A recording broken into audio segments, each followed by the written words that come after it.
If you've ever thought, I don't even know where to start, this episode is for you. Yes. So let's, Kelsey, start with this first question that a lot of course creators have, which is, what's the most underestimated part of launching a course?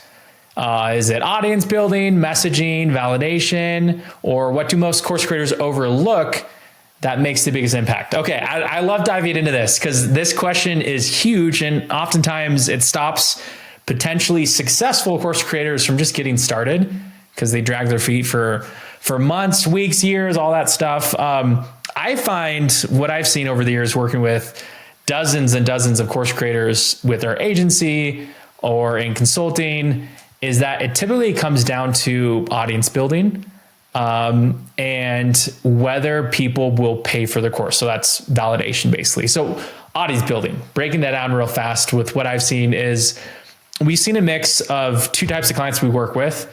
One is they either have an audience or they don't have an audience. And this is definitely underestimated because typically the most successful clients we've worked with haven't built an audience already. It's just the reality of it. If they've already done the legwork, if they've already started to build an audience, then like, for example, we've worked with like Dr. William Lee or Dr. Will Bolsowitz, and they both have best-selling books. And we basically took those books and adapted them into an online course. And then immediately it was like instant success because they had an audience who was just chomping at the bit to get access to more of their knowledge, hearing it in basically video form. But then we worked with other clients where they had no audience. They had zero online presence whatsoever. No one knew who they were online. And that is more difficult to start from there. And so if you're thinking about doing an online course, or maybe you've tried one before, for sure you can work with an agency like ours, like at course.co.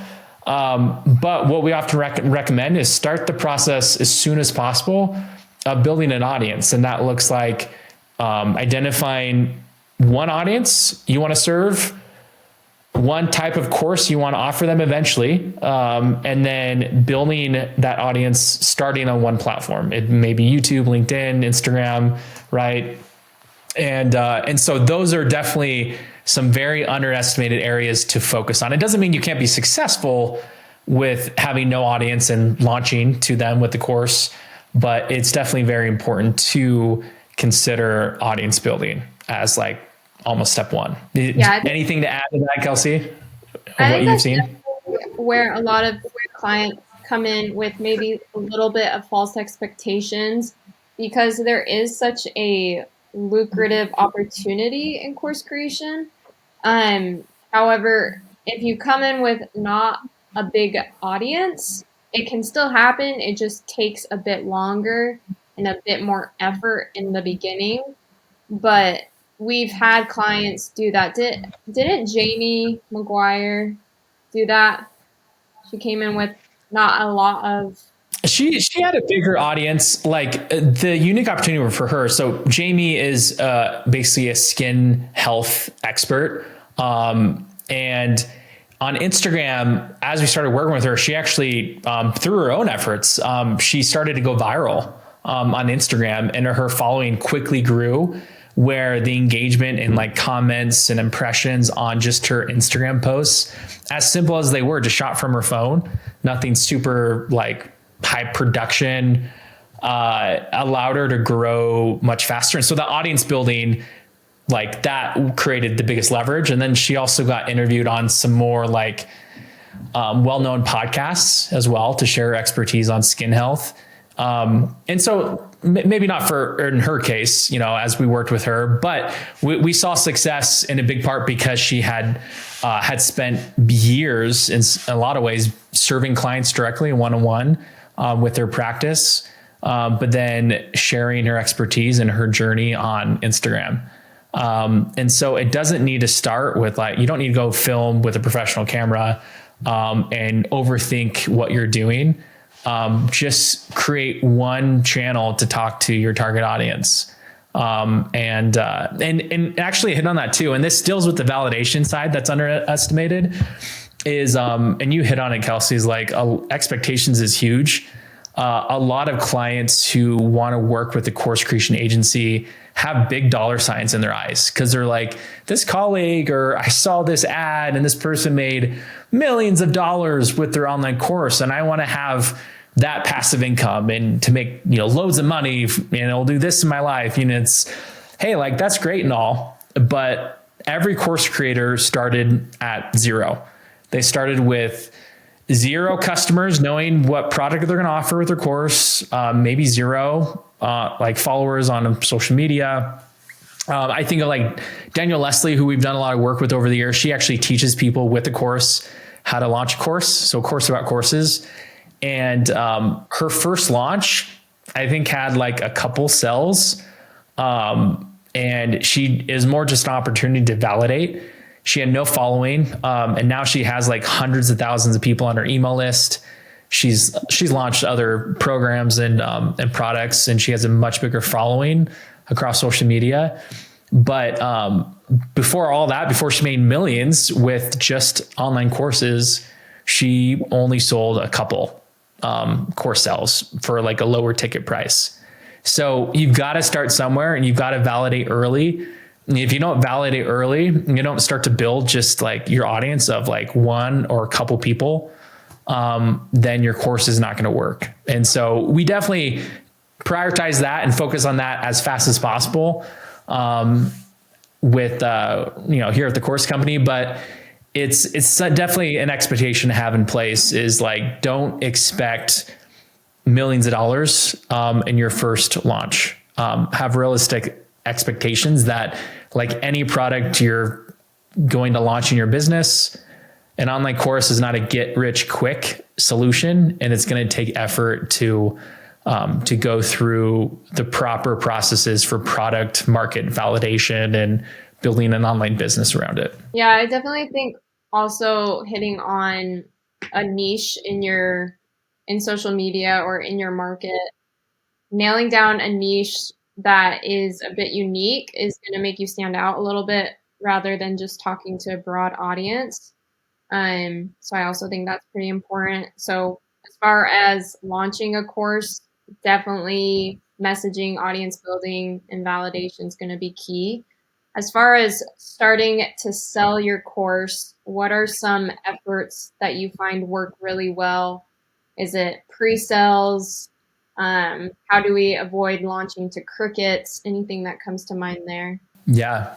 Well, first off, like we've had both experiences with launching our own courses. Is like we've launched to crickets when we haven't followed the proper process, which we have known about, and we have a proven process. And we've seen success where we have done the pre-sale route, or we have a validated course that people actually want to buy. And so pre-sale is definitely the best way to go. You definitely don't want to go and develop the most amazing curriculum in the world, record all the course content, and then start to promote it and sell it. Because all that time could have been wasted if you find that people actually don't want to pay you for that type of course. Because at the end of the day, you could have the best product in the world, but if you have terrible marketing, then you're not going to make much money or none at all.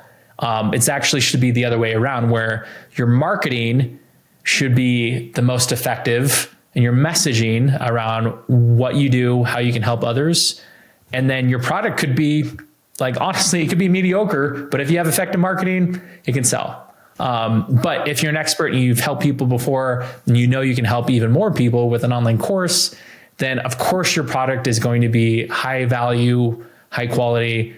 The detail that you need to consider is the pre-selling, which is your ability to market it effectively, promote it. And so the pre-selling can look as simple as having your offer creation done, which is when people buy your course, what do they get access to? They get video lessons, a workbook, maybe coaching, a community, other bonuses and resources, and then a way for someone to learn about that offer on a landing page, and a way to pay for that with the checkout page. So literally they tell you that they want it by paying for it, or something as simple as a waitlist page where you have an email opt-in. You say like, I'm thinking about creating a course about this, and this is how it can benefit you.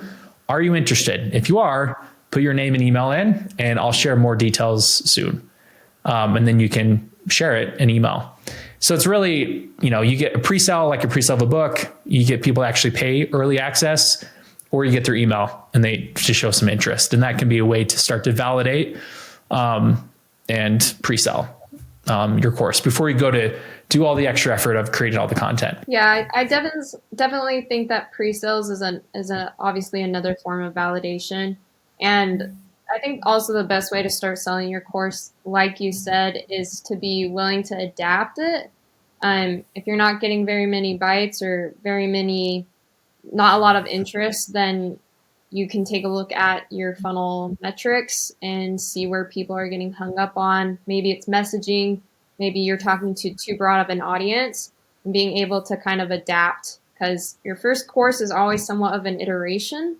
So going into that with an expectation that things are going to change is also very important. Yeah, I just want to shift gears a little bit when we talk about the actual content of the course itself. What have you seen personally that helps with maximum engagement? Because I know sometimes with courses, they may buy the course, but sometimes they don't always use it, and users kind of tune out or they don't finish it. So are there certain things that you've seen for maximum engagement with the students in the audience? Yes. Yeah, definitely. Course completion rates are very low. And especially with AI now, most people can search for the questions they have and get the information. So information is basically free. The nice thing about courses is that courses is the organization or organized information in one place for a specific type of audience wanting to achieve a specific result that AI prompts can't always offer you. And so from an engagement side, you definitely want to consider like, what can I provide that AI can't? And of course you can use AI through your planning and curriculum development process. And, you definitely want to incorporate human creativity and AI.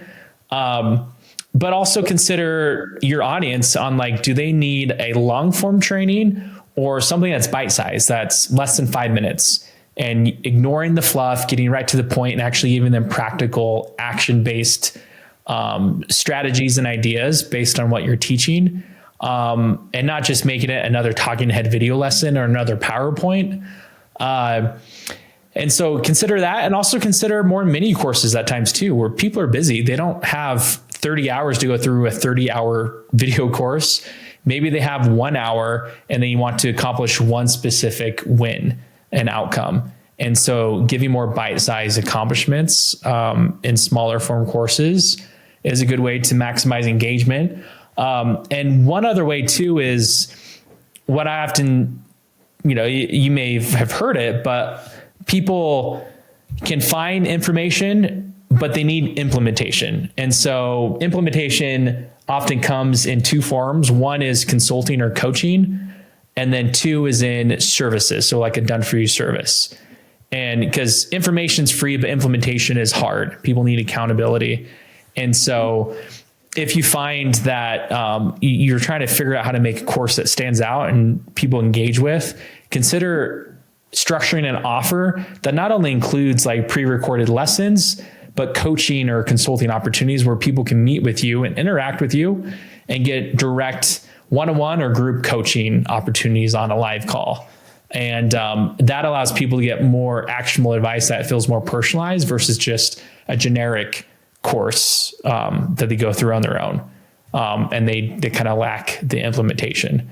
And then naturally, like with what we have, at course.co is we have those options of do it yourself, done with you, called Course Pro, and then a full done for you solution called Course Services. So consider how you structure your offer of what people get when they buy. So that way they do get the engagement, but even beyond engagement, they actually get the results that you promise. Yeah, I think tier pricing is huge for people to be able to feel like they have an option. we took a survey, and the number one thing potential students looked for was the opportunity to meet with the expert, whether that's through coaching or a community platform to ask questions. They just want to feel like they're getting kind of some one-on-one interaction, and also video tutorials, because something about a course, maybe you can find this information on YouTube, but courses organize it, structure it, and you feel a little bit safer knowing that you're getting it from someone you trust and an expert. So I think that definitely helps with user engagement. So those are a lot of the ideas that we have around what it looks like to start to validate and pre-sell or increase engagement, where you focus less on information, more on implementation. So make sure that you consider how you can beef up what you offer in your online course, where it's not just pre-recorded talking head video lessons, because those are most of that can be generated by AI nowadays, honestly.